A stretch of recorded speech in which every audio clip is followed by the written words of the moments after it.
एक बार फिर से मुख्यमंत्री ने कहा कि जो घटना सासाराम और बिहार शरीफ में हुई थी, इसके पीछे दो लोगों की साजिश है और वो दो लोग कौन है, इसका खुलासा जल्द होगा। खुलासा जल्द क्या होगा? उन्होंने संदेशों में तो खुलासा किया ही है। नाम लेने से वो क्यों घबराते हैं, मेरी समझ के परे है। भाई अगर आज मुझे मुख्यमंत्री से अगर कोई शिकायत है, मैं तो खुल के उनका नाम लेकर बोलता हूँ ना, और यही आपके कॉन्फिडेंस को दर्शाता है। अगर आप इतने ही कॉन्फिडेंट हैं कि भाई वो दो लोग हैं, तो नाम लीजिए ना उन दो लोगों का।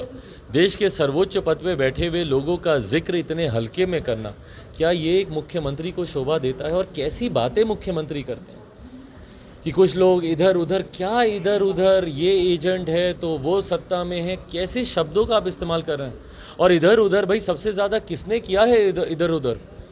ये अगर पर्यायवाची बन गया है शब्द इधर उधर, तो वो मुख्यमंत्री नीतीश कुमार जी के नाम का पर्यायवाची बना है। पिछले 8 सालों में जितना इधर उधर मुख्यमंत्री नीतीश कुमार जी ने किया है, शायद ही देश की राजनीतिक इतिहास में किसी और राजनेता ने इस तरीके से किया। और ये बोल रहे हैं इधर उधर। और भाई अगर आपको इतना ही इस बात का विश्वास है कि कुछ लोग हैं जो साजिश करते हैं, साजिश रचयिता हैं, तो आपका खुफिया विभाग क्या कर रहा है? आपकी इंटेलिजेंस क्या कर रही है? आपका शासन तंत्र, प्रशासन तंत्र क्या कर रहा है भैया? क्यों नहीं उस साजिश का आप खुलासा कर पाए अभी तक? और क्या कारण रहा भैया कि इतनी जानकारी होने के बावजूद आप इस घटना को रोक नहीं पाए? आज अगर मेरा प्रदेश जला है, बिहार जला है, तो मुख्यमंत्री जी जिम्मेदार आप नहीं तो कौन है भैया?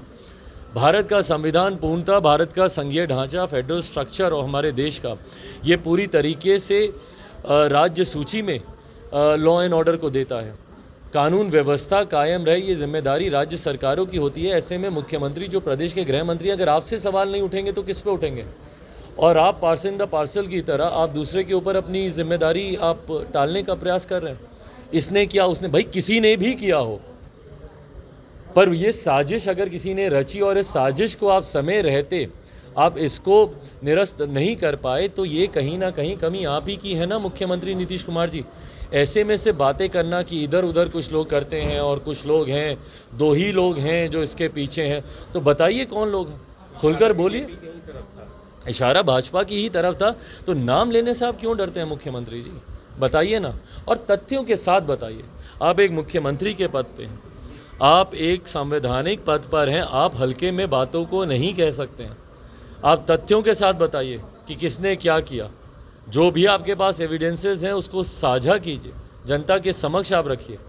नहीं तो इस तरीके की बातें करना पूरी तरीके से दर्शाता है कि आप अपनी जिम्मेदारी से पल्ला झाड़ रहे हैं। और हकीकत है भाई, अब मुख्यमंत्री से बिहार संभलने वाला नहीं है। ये पूरी तरीके से अपना नियंत्रण खो चुके हैं। आपराधिक असामाजिक तत्व इनके ऊपर हावी हो चुके हैं, और इसीलिए हम लोग बार बार राष्ट्रपति शासन की अब हम लोग मांग करते हैं, क्योंकि अब बिहार में और हत्याओं का इंतज़ार नहीं किया जा सकता। या तो मुख्यमंत्री स्वतः इस्तीफा दें। जिन मुख्यमंत्री से अपना गृह जिला नहीं संभलता, उनसे बिहार क्या संभलेगा, ये तो अब प्रश्न ही नहीं उठता है। उनसे सवाल किया गया कि आप क्या नालंदा जाएंगे, तो उन्होंने कहा कि मैं तो जाते रहता हूँ और सभी चीज़ों को मैं यहीं से देख रहा हूँ। सब चीज़ों को यहीं से देखेंगे भैया। इनके पास पता नहीं ऐसी कौन सी संजय की दृष्टि प्राप्त है कि बैठे बैठे अपने हवा महल से ही इनको पूरा बिहार इनको दिख जाता है। आज तक बताया ना भैया, कोई एक घटना पर मुख्यमंत्री नीतीश कुमार जी गए हैं? प्रदेश में आए दिन हत्याएं हो रही हैं, किसी एक हत्या पर मुख्यमंत्री गए हैं? जहरीली शराब से आए दिन लोग मर रहे हैं। किसी एक गांव में, किसी एक परिवार से इन्होंने मिलना ज़रूरी समझा?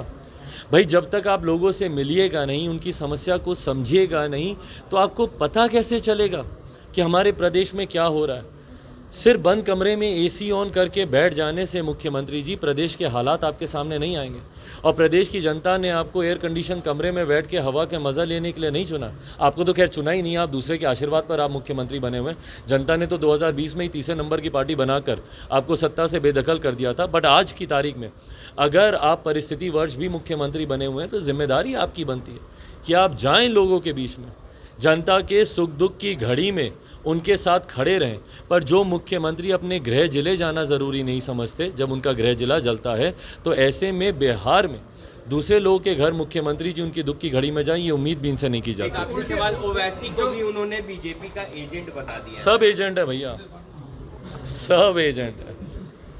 एक मुख्यमंत्री नीतीश कुमार जी ही हैं दूध के धुले हुए, हम सब लोग एजेंट हैं, जो आ रहा है वो सब एजेंट है भाई। ये जितना एजेंट कर रहे हैं ना, बिहार की जनता आने वाले दिनों में अगले चुनाव में बता देगी कि कौन सही में एजेंट है और कौन सही में बिहार की चिंता कर रहा क्या उल्टा लटकाने वाले को बिहार सिरा कर देता है? है। चिराग जी, क्या उल्टा लटकाने वाले को बिहार सिरा कर देता है? भाई करना तो चाहिए, और मैं पूरी तरीके से समर्थन करता हूँ केंद्रीय गृह मंत्री अमित शाह जी के इस बयान का।